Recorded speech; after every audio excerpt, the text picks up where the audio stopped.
And guys, it's me, Drew, aka the Green Arrow.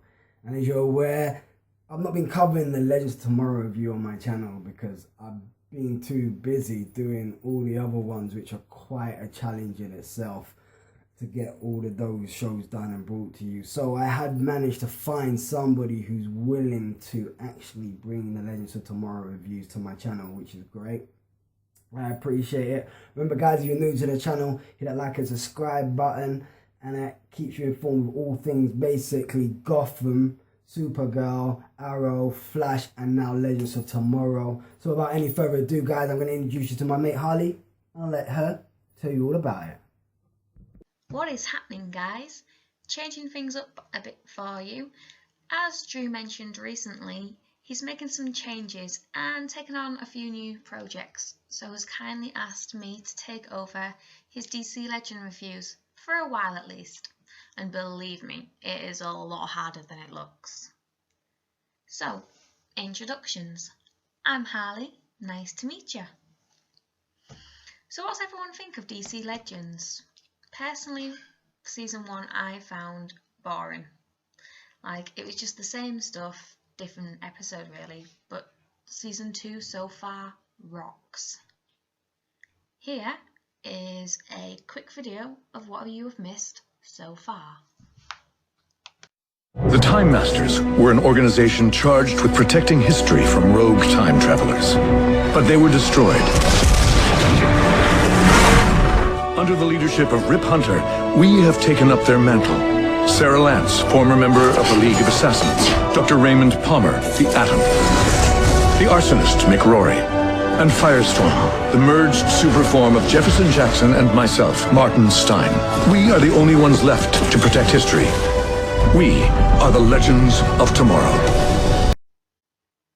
So as you've just seen, Rip Hunter recruited a team to travel with him and stop Vandal Savage, which they eventually did. They killed him in 3 different time periods, but doing so also ended the Time Masters, leaving the timeline unprotected so anyone can go and mess with it. Well, anyone other than Barry Allen. You know, he messes with it quite a lot. So the first episode of this season is titled Out of Time, which is quite fitting for actually what happens in this episode. So, quick run through as to what happens. Henry Haywood appears in Oliver's office in Star City in 2016. He's informing him that something's happened to the Legends, then wastes no time with small talk, introduces himself as a time detective / historian, letting Ollie know that, I know that you're the Green Arrow and I need your help to locate the Wave Rider, which is the time ship. When they finally track it down, they expect everyone to be long gone, and as the ship appeared to have taken an impact of an A-bomb in 1942, 3 years previous to the atom bomb actually having been invented. But when they get there, they are met by Mick Rory, who is being kept alive by the AI, artificial intelligence, also known as Gideon. Anyone else know where Gideon's appeared in other different DC TV programs? I wonder where he came from. He, she, yeah. Anyway, so when they finally bring Mick round, he then explains to them what has happened to his team. So despite the warning that they received from Rex Tyler at the end of season 1, telling them to, stay away from 1942, they decided to travel there to save time when they was alerted to the timeline being altered by some unknown source. Basically, the Nazis managed to bomb New York City with a nuclear bomb. As I've already said, the nuclear bomb wasn't invented till 3 years after 1942, so they knew that the timeline had been altered somehow. The team believed that Einstein was kidnapped by the Nazis and forced to create one, as he was the only one around at the time who had the intelligence to work out how to create one. However, they later discovered that he wasn't the intended target. It was actually his ex-wife who was the brains behind it all. While the team was actually doing all of this, working out where it came from, who the Nazis was intending to kidnap, Sarah decided to go on a solo mission, and she went to go and track down Dark before he could kill her sister. She thought that if she killed Dark in the past, he wouldn't be able to kill her sister in the future. She had every intention of killing him, but at the very last second, Ray Palmer turned up and was like, you know, we've got to hold off because he's somehow connected to this change in time. So then we see them, Sarah and Ray go back to the team, and then the team then have to go and save Albert Einstein's wife, since the Nazis have hold of her, but she has created this nuclear bomb for them. They manage to rescue his wife, or ex-wife, but are then forced to retreat when Mick gets injured.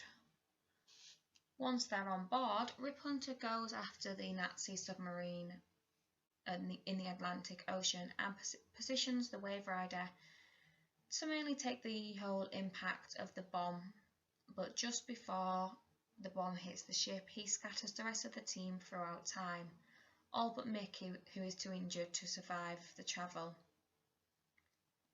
Anyway, after Henry and Ollie discover basically what's happened, Oliver leaves Henry and Mick to track down the rest of the team. So, where have they all ended up? Well, Ray ended up in Dinosaur Age, basically running for his life against a Tyrannosaurus Rex. You know, I got a big head with little arms. Sarah, well, she ended up in Salem and did what she does best, seducing all of the women. And Jackson and Professor Stein, they ended up in medieval times, being court jesters, trying to keep a little brat very happy. But unfortunately, they couldn't find Rip Hunter. So the last trip that the team made was back to 1942 to kind of get Albert Einstein to inform everyone as to who the brains behind everything was, really. You know, his wife was the brains behind everything. So that, with him admitting that to the world, it'll possibly save her life, and they were kind of hoping it'd prevent all of this stuff from kicking off that happened. At the very end of this episode, we saw the Justice Society of America turning up and saying, you know, you're coming with us. Well, we're the Justice Society of America and you're coming with us. So, yeah, you know they're in trouble, but what are you going to do? So that's basically what happened in this episode. Now I just want to talk about, you know, what I liked best about this episode. And the character that most impressed me was Sarah. I mean, for a start, she is hot. She is smoking hot.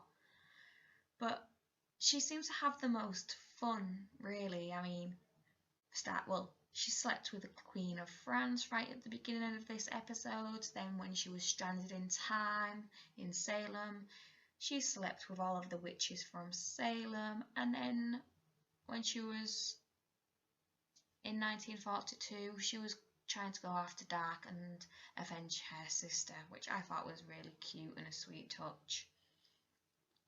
Something that I found funny was Albert Einstein kind of thought that Mick was the brains out of him and Professor Stein, and I thought that was so funny, like Mick Rory being the brains, comparing him to Professor Stein. Yeah, Albert Einstein wasn't what everyone thought him to be. Everyone thought, you know, this great, intelligent man, when really he was just a pig trying to hook up with a load of women. Know quite a lot of them. So guys, if you've enjoyed this and want to see me back, make sure you click that like button if you have any questions, feel free to write them in the comment box and Drew will answer them for me, because hey, I've got quite a lot of stuff that I'm meant to be getting on with as well. And if you're new to this channel, click that subscribe button. It's free and it'll keep you up to date with all of his uploads. Bye for now everyone, and I hope you're having a smashing week.